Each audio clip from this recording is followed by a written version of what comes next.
You're scrolling late at night, not looking for anything specific. Just scrolling and you see something. A thing, a gadget, a piece of clothing, a course, a subscription, something that promises to make your life better, easier, more complete. And you don't need it. You know you don't need it, but there's this pull, this feeling like maybe if you had that thing, something would shift, something would feel different. You'd feel different, so you buy it. Quick, before you can talk yourself out of it.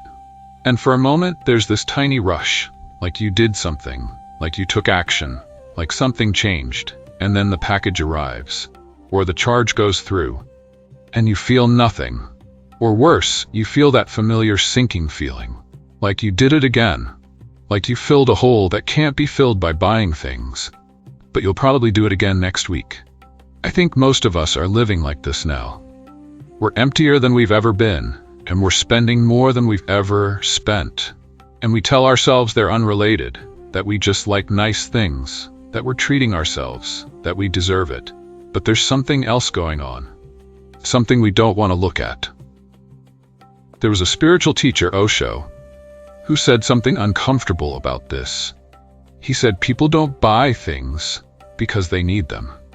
They buy things because they're running from emptiness, because they're trying to fill a void that can't be filled with objects, because spending gives them a brief feeling of aliveness in a life that mostly feels numb. And the emptier you are, the more you spend.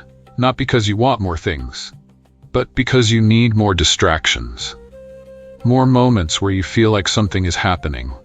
More brief escapes from the quiet truth that you're not actually living. You're just passing time. And shopping is one of the ways you pass it. Think about when you spend money impulsively. It's not when you're feeling good. It's not when you're fulfilled. It's when you're bored, lonely, anxious, restless.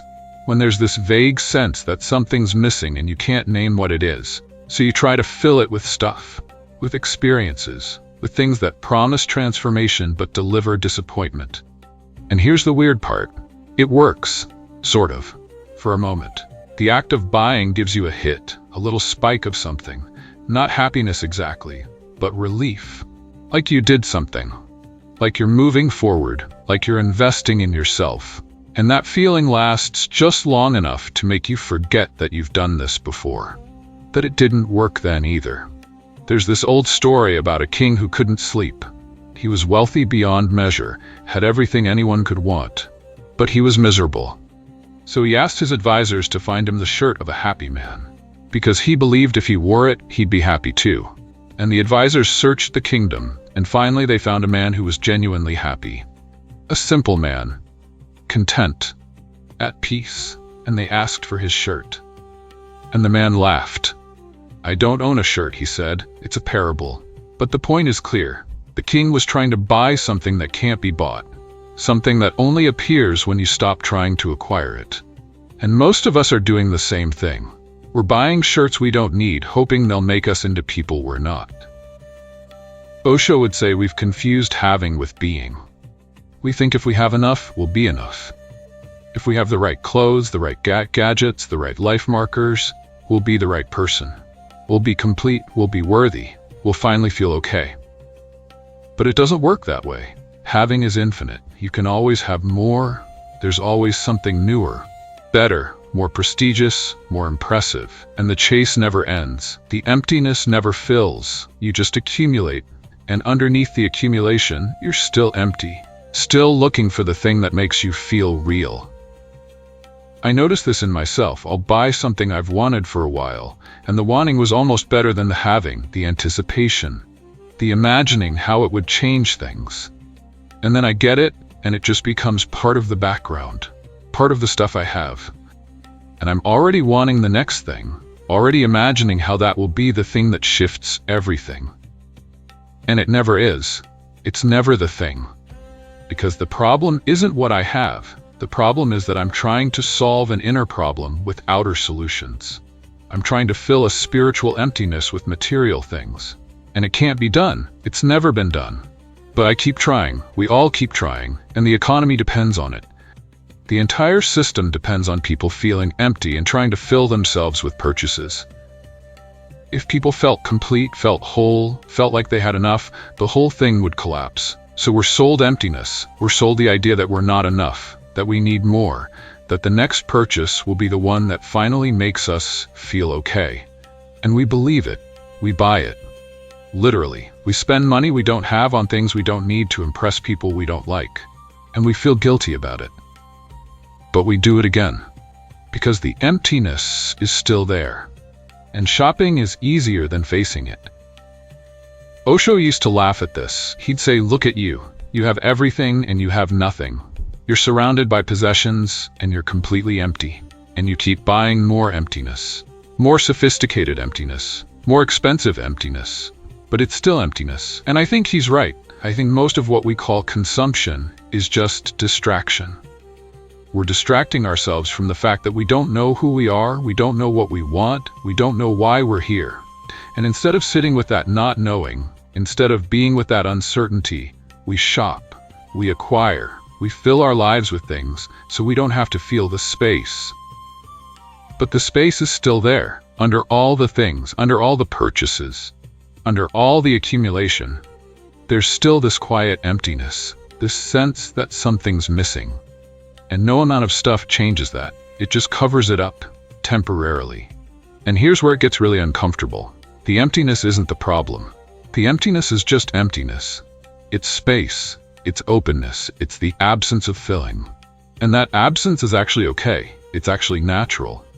But we've been taught to fear it, to run from it, to fill it at all costs. So we spend our lives running, buying, accumulating, trying to avoid the one thing we most need to face, which is that we're empty.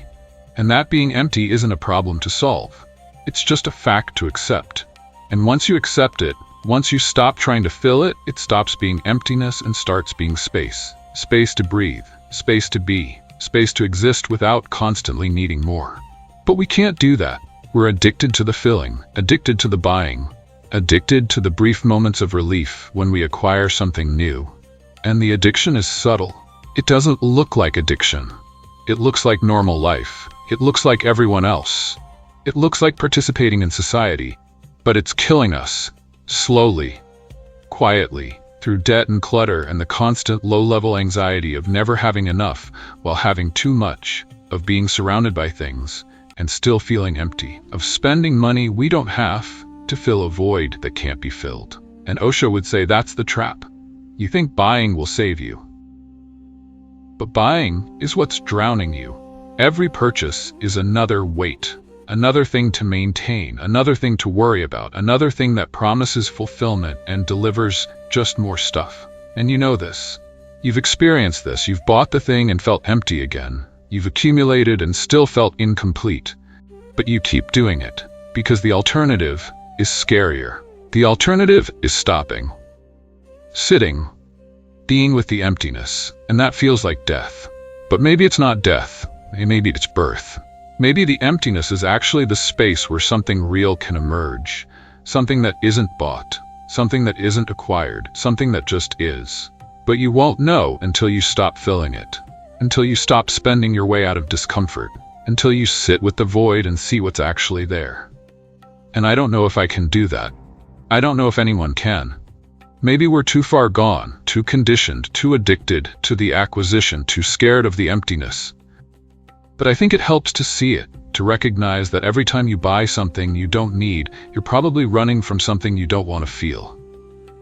Some emptiness, some loneliness, some sense that your life isn't what you thought it would be. And the purchase won't fix that. It never has. It never will. But you'll probably buy it anyway. Because that's what we do. That's how we've learned to cope. We spend, we acquire, we accumulate, and we call it living. But is it living, or is it just elaborate avoidance? Just sophisticated distraction? Just expensive emptiness? You're scrolling late at night, you see something, you feel the pull. And maybe this time, just for a moment, you pause. You notice the emptiness, you feel it instead of filling it. You sit with it instead of shopping through it. And maybe nothing changes. Maybe you still buy the thing. Maybe the emptiness is still there. Maybe Osho was right, and we're all just filling voids that don't need filling, running from space that doesn't need escaping. Or maybe, just maybe, In that pause, in that moment of noticing, something shifts, not dramatically, not obviously, just slightly. Just enough to see that the emptiness isn't the enemy. The spending is. The running is. The constant trying to be something other than empty.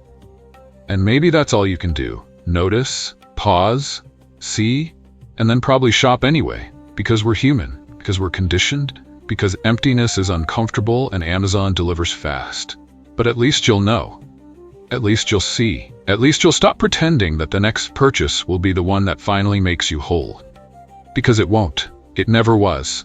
And somewhere in that knowing, there's a strange kind of freedom. Not from spending, but from the illusion that spending will save you. And maybe that's enough, or maybe it isn't, but it's true. Uncomfortable, unresolved, but true.